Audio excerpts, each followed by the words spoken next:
নমস্কার বন্ধুরা, কেমন আছেন সবাই? পাঁচমিশালি রান্নাঘরে আপনাদের সবাইকে স্বাগত। আজ আমি বানাবো কাঠি গজা। দেখুন আমি এই কাঠি গজা কিভাবে বানাই। কাঠি গজা বানানোর জন্যই আমি প্রথমেই করে নেব চিনির রসটা। তার জন্য নিয়ে নিচ্ছি মেজারিং কাপের 2 কাপ চিনি আর দিচ্ছি 1.5 কাপ জল। যেই কাপ মেপে চিনি নিয়েছি সেই কাপ মেপেই 1.5 কাপ জল দিয়ে দিলাম। এখন লো ফ্লেমে নেড়ে চেড়ে চিনিটাকে গলিয়ে নেব।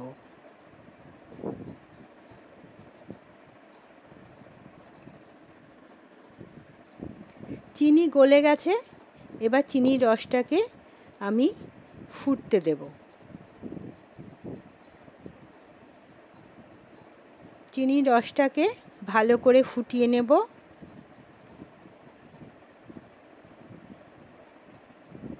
আমি কিন্তু এই সময় ফ্লেমটাকে হাইতেই রেখেছি।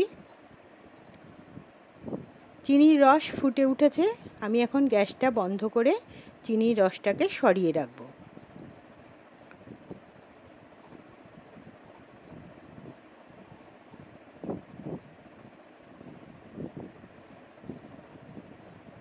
এবার আমি কাঠি গজার জন্য ডো তৈরি করে নেব। তার জন্য মেজারিং কাপের 2 কাপ ময়দা নিয়ে নিলাম।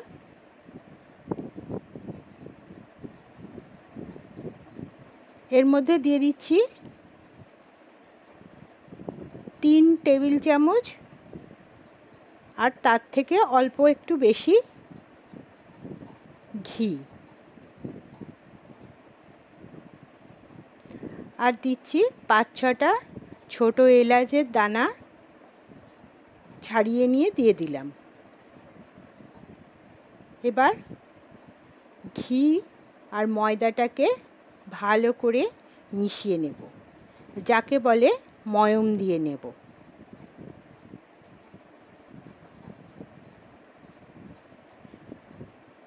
ভালো করে এভাবে করে ভালো করে ময়দার সঙ্গে ঘিটা মিশিয়ে নেব।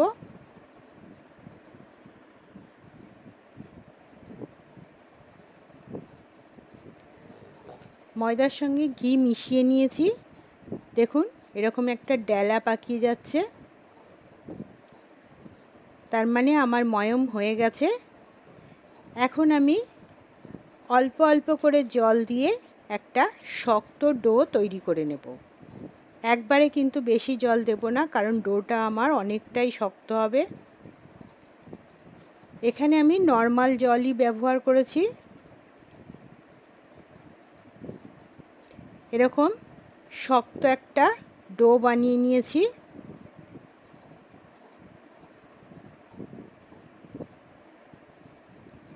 এখন আমি এটাকে ঢেকে 5 মিনিট রেখে দেব। 5 মিনিট পর ঢাকনা খুলে আবারও একটু মেখে নিচ্ছি। ওদিকে কিন্তু আমি তেলটা গরম বসিয়ে দিয়েছি। আমি গজা ভাজার জন্য রিফাইন তেল ব্যবহার করছি।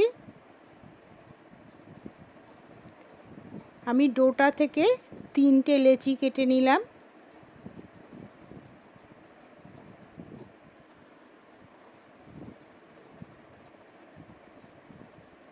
তিনটে লেচি কেটে নিয়েছি।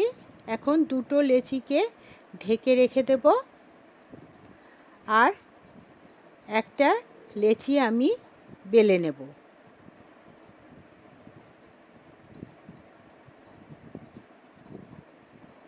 এইভাবে করে আমি একটা লেচি নিয়ে বেলে নেব। আমি এখানে কিন্তু কোনো আটা ময়দার ব্যবহার করিনি। এইভাবে করে আমি একটা মোটা রুটির মতো বেলে নেব।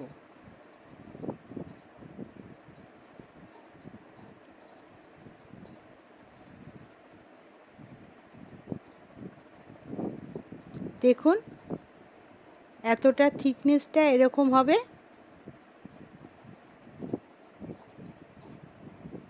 এখন আমি একটা ছুরির সাহায্যে এইভাবে সরু সরু করে প্রথমে লম্বালম্বি কেটে নেব।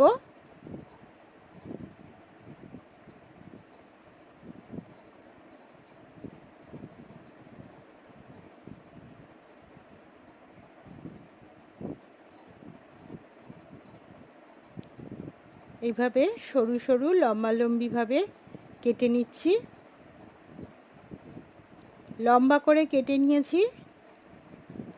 এবার এরকম একটু আড়ে করে কেটে নিচ্ছি।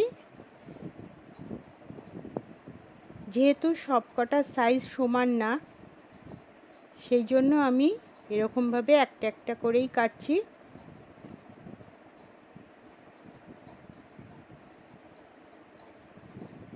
আপনারা যতটা বড় করতে চান করতে পারেন। আমি এরকম ছোট ছোট সাইজটাই করে নিচ্ছি।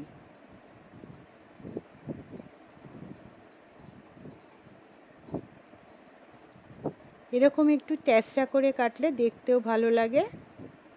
আমি সমস্ত গজাগুলোকে কেটে নিয়েছি। এবার এগুলোকে ভেজে নেওয়ার পালা। আমি তো বললাম আগেই আমি তেলটা বসিয়ে দিয়েছিলাম, রিফাইন তেল। এখন তেলটাও আমার গরম হয়ে গেছে। আমি একটা গজা দিয়ে প্রথমে দেখে নিলাম। আমি কিন্তু ফ্লেমটাকে মিডিয়ামে রেখেছি।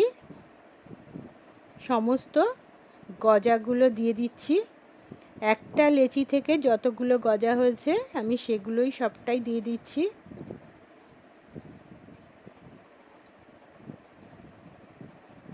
দিয়ে প্রথমে কিন্তু নাড়বো না, একটু গরম তেলে গেলেই গজাগুলো সব ভেসে উঠবে। দেখুন ভেসে উঠছে আর সব কিন্তু একটা থেকে আরেকটা আলাদা হয়ে গেছে। এবার আমি নেড়ে চেড়ে এগুলোকে লাল লাল করে ভেজে নেব।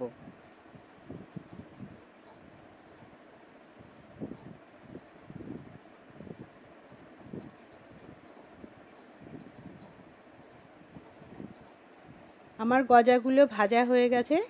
দেখুন কালার চেঞ্জ হয়ে গেছে, লাল লাল হয়ে গেছে একটু। এবার এগুলোকে আমি তুলে নেব।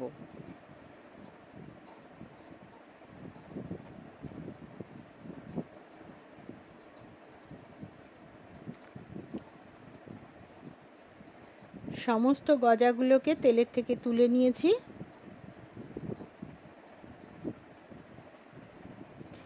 এবার যে আমি পরের ব্যাচের গজাগুলো করে রেখেছি সেগুলোকে এবার দিয়ে দেব।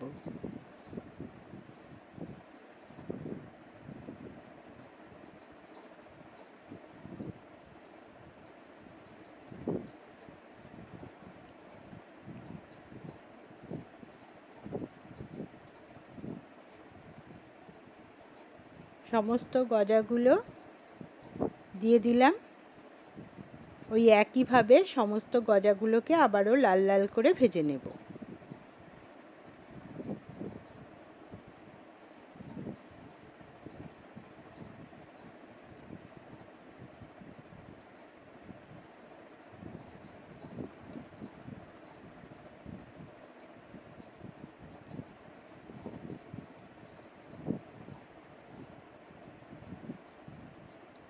দেখুন আমি সমস্ত গজাগুলো ভেজে নিয়েছি।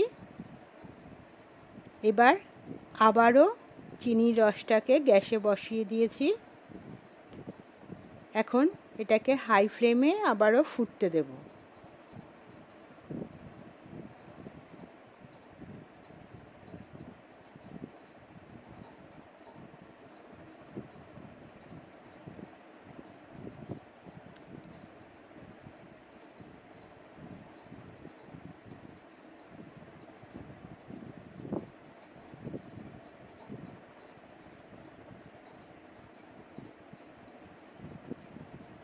হাই ফ্লেমে ফুটতে দিয়েছি, দেখুন ফুটে উঠেছে। এখন আমি ফ্লেমটাকে মিডিয়ামে রেখে রসটাকে জাল করে নেব। রসটা বেশ অনেকক্ষণ জাল করেছি, দেখুন অনেকটা কমেও গেছে।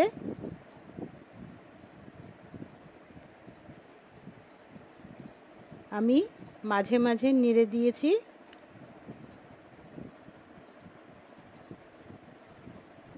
নাড়তে নাড়তে দেখুন কড়াইয়ের গায়ে একটু সাদা সাদা হয়ে যাচ্ছে। এতেই বুঝতে হবে যে রসটা রেডি হয়ে গেছে। আমি তাও একটু হাতে করে দেখিয়ে দিচ্ছি রসটা। দেখুন একতারের হয়ে গেছে।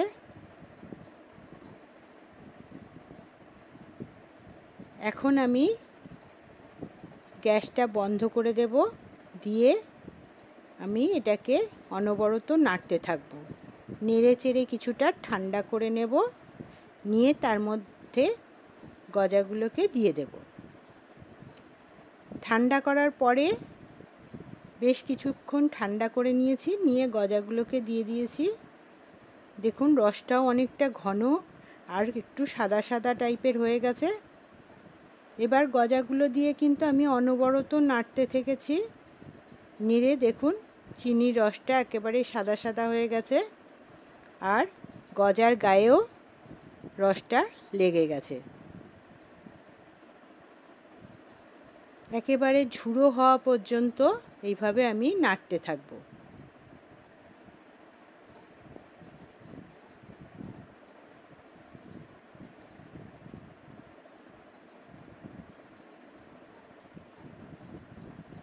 দেখুন ঝুড়ো হয়ে গেছে।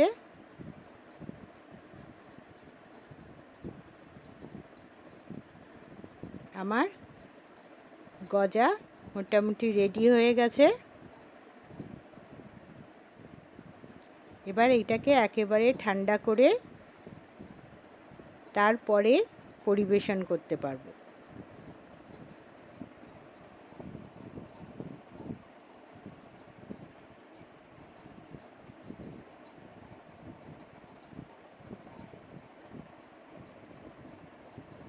দেখুন গজাগুলো কত সুন্দর হয়েছে।